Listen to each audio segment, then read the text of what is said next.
Hey everybody, welcome back to the Fuzzlord shop. Back at the shop, just getting a little bit of work done, and I wanted to take a moment to talk to you all about the Superfuzz and Hyperfuzz pedal because they're so popular right now. I think I owe it to you all to kind of explain a little bit about what I know about them. A couple months back, Andy from Reverb.com did this like big demo deal on the Boss FU-2 Hyperfuzz, and he played a bunch of Electric Wizard riffs and I believe some Monolord stuff. So soon after, the prices of FU-2 Hyperfuzzes and anything similar went through the roof. Like people trying to sell them for like $300 I think. They were still new in the box. So a friend of mine thought that was all very interesting, and he kind of saw that it was about to happen. I was like, man, this Hyperfuzz stuff's really popular right now, and maybe something worth looking into. And here's what I found out about the said pedal.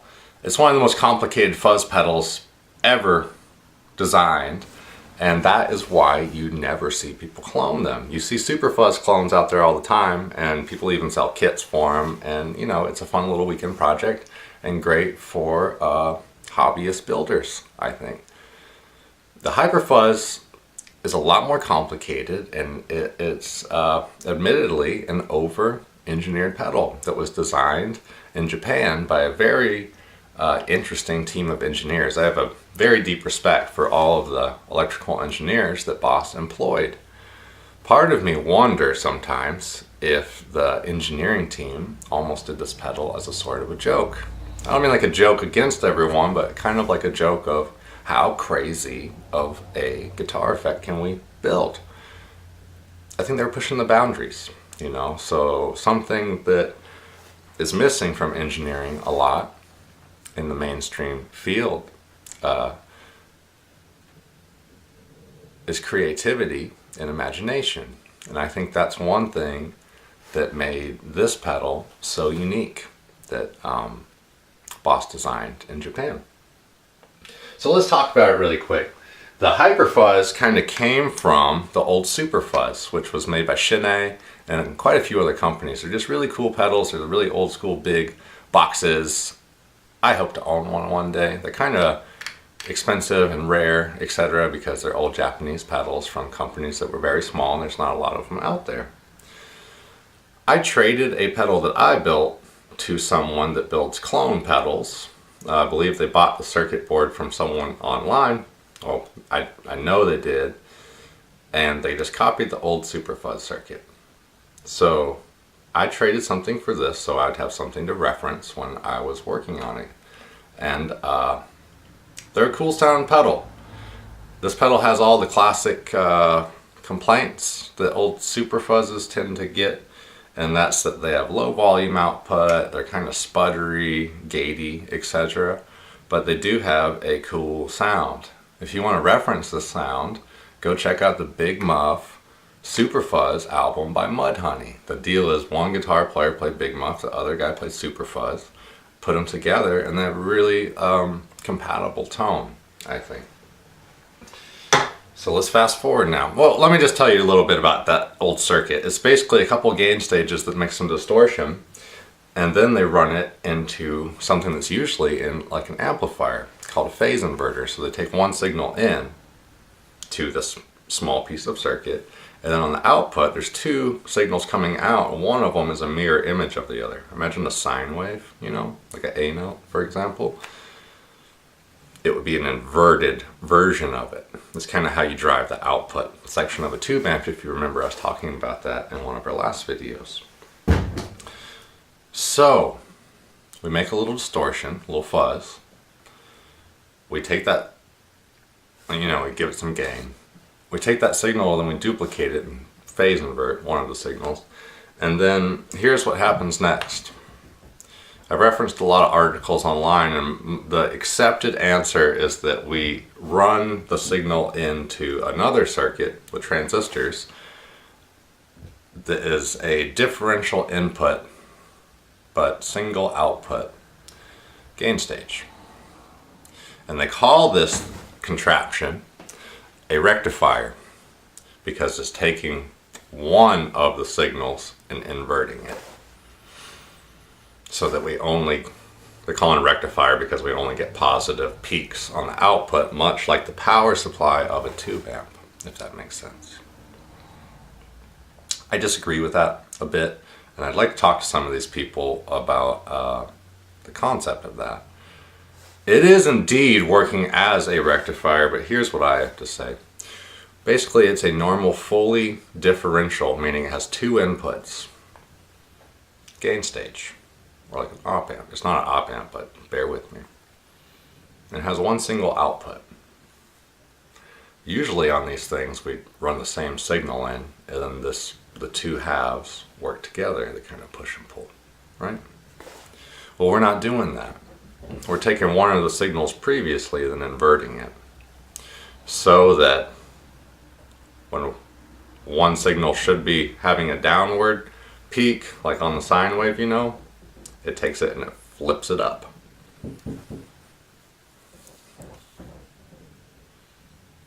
Here's what that really means in the real sense of our ears. That's how we get the octave sound out of these old pedals. They're taking the signal, duplicating it, and then where it should be going down, they flip it up, and then if you do it right, it kind of creates a false octave. Cool, that is the sound of a Superfuzz. It's a fuzz that has kind of an octave up sound, kind of like an Octavia, but it's done in a cruder fashion with transistors using the differential gain stage with a single output that acts as a rectifier. That's a mouthful. Think about it. Watch the video again. You will learn something, I hope. If not, hopefully it's at least interesting of how this pedal is more complicated than others, and that's why you don't see very many people doing Hyperfuzzes. You see Superfuzzes everywhere. Hyperfuzz. You do all the same stuff, right? And sorry, after the rectifier stage, which is the differential op amp, we run it through some hard clipping diodes, and that really fuzzes it up, gives it a lot of sustain, follow it by a little bit of a tone stack thing, which gives the two modes. Okay, last gain stage, make up the volume, down the road we go, and we got a pedal that isn't quite loud enough. Here comes the Boss FC-2. Similar setup in the front end, the fuzz with the octave up sound, right? Going through that differential gain stage that acts as a rectifier because of the way the phase inverter before drives it. Have our two modes yet again. And then we do our gain stage, and then they follow it up with an active tone section. An active tone section is different than the passive one, being that usually a passive tone stack like our guitar, it only will cut a sound at a certain frequency, right? Active ones can either cut the sound at that frequency or boost it. So now we've just stepped into what Hyperfuzz is. And that is the old Superfuzz, but with the additional bass treble tone stack that everyone uses. We never turn it down, we turn it way the hell up. And we just get this big, huge, blown out, bassy sound that's like really hard to control. And it either sounds really good or really bad, but like when it sounds good, it sounds so good. And we all want it, even though it's hard to use. So that's kind of like the sound of Monolord right now. It's that FC-2 pedal, and he makes it sound really good. So I went and picked up a Behringer version of the FZ2 because it's a clone of the same circuit. I verified both, and it's just in a cheap box. So say what you want about how they make stuff, but ordered this to compare it to this, and the differences are huge. This is like the big brother. This is like, you know, this is like grandpa's guitar, and this is like heavy metal. So cool. I've heard it, and it does the sound, right? The end goal was, or like the end product was, I made a single prototype. It took several weeks of design. 2 tries on the PCB because there's a couple little errors with part footprints, not the circuit, and came out with the first Fuzzlord FU-2 pedal. here's what's different about what I did. Everything I do is true bypass circuitry on like all the Boss stuff. So when we turn our pedal off, we have clean signal, like we should. Went with like a real classic Superfuzz kind of bassline tone.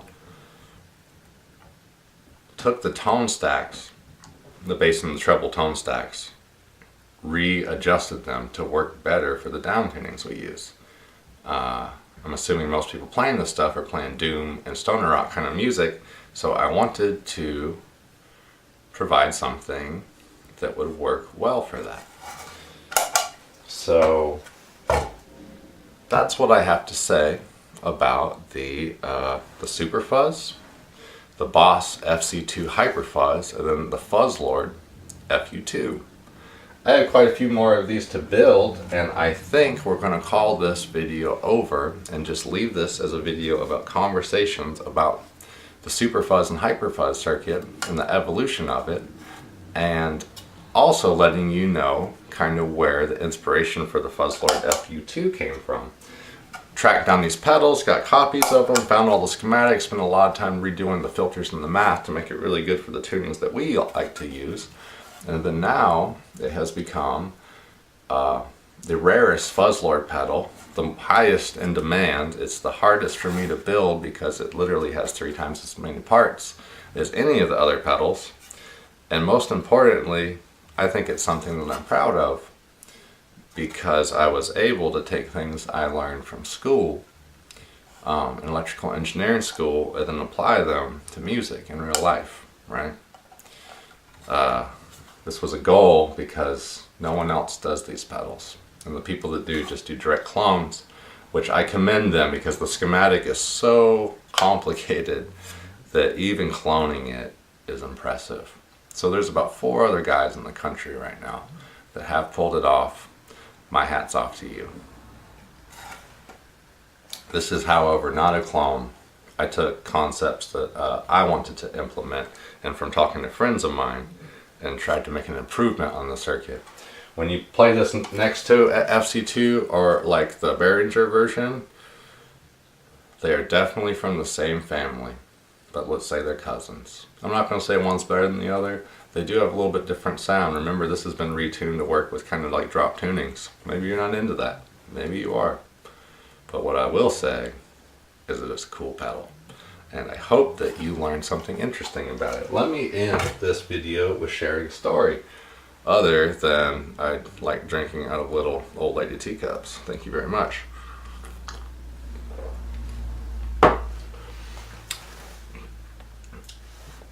Through the internet, I talked to, like I said, right, Electric Wizard, Monolord are like the 2 big bands that have made the Hyperfuzz style pedal famous.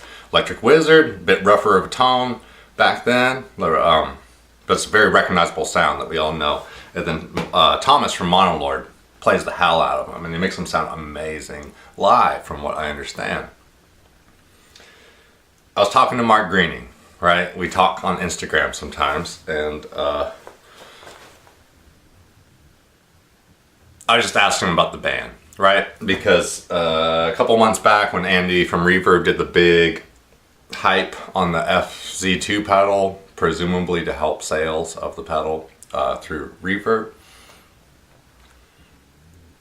I was talking to Mark Greening about that online, and he thought it was hilarious that the songs that he played as a young teenager in Electric Wizard, when Doom was like a new, like a budding new thing, like made it to like mainstream commercial media as a sales pitch, playing stuff like songs about legalizing drugs and murder to sell a fucking pedal, right? It's hilarious, and he just gets a kick out of it. Let me share one story with you that he shared with me that I thought was very cool. He talked about when he met Just, the singer and the guitar player. Mark was like 13, and he was still in middle school, and Just was like this older dude from around town that like played music with like other people, and I think he was friends with the guy from Cathedral or something, Just, because that's where they were from, like one of the first like doom bands. So So they started playing music with Mark, because he played drums, at Mark's mother's house in the backyard garden shed. So that's how Electric Wizard was starting out. There was like some other alternate name, I think, or some other tape that was like really weird with some other guys.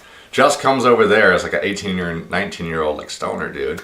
So they're at Mark Greening's mom's house behind the shed, smoking pot and singing songs about legalizing drugs and murder, with Mark Greening's middle school like girlfriend and her friends that were wearing their school uniforms soon, like still after school. And I think that is just badass. So, Hyperfuzz, Electric Wizard, Just Osborne, Mark Greening, smoking weed in the garden shack with a couple 13-year-old girls in school uniforms. I just, I mean, I would have liked to hang out if I was like 13 also. That sounds like a party, man. I hope this was an interesting video. Please like and comment below and subscribe to the channel. Again, I'm Jason Johnson with Fuzzlord Amplifiers and Effects, and I do thank you for watching and hope this was somehow informative or interesting or gave you some background to the pedal, or at least some appreciation of how far it's come from the old Shin Superfuzzes to the Boss FU-2 designed in Japan by the amazing team of engineers that were around at the time that I have a deep respect for. Pretty much just engineering in general. It's a wonderful thing. And then how we got to today, to the Fuzzlord FU-2 Hyperfuzz, which I'm about to open it up because this is like my master unit that I checked some values from, and I'm building a new set, and I'm mailing one to Thomas Yeager of Monolord because we're working out an interview deal, like an endorsement, and I really hope he enjoys the pedal, as it would I don't know, it would make me feel like school was really worth it, and that my efforts haven't been in vain, which of course I don't think they are, but that's the little kind of things that make you feel good sometimes. Thank you all for watching. I hope to hear from all of you. Please comment below, and I always like to know where you are from. It's very interesting to me where people are watching from. So thank you for watching. Merci. Danke. Danke. Gracias. And I hope to hear from you soon.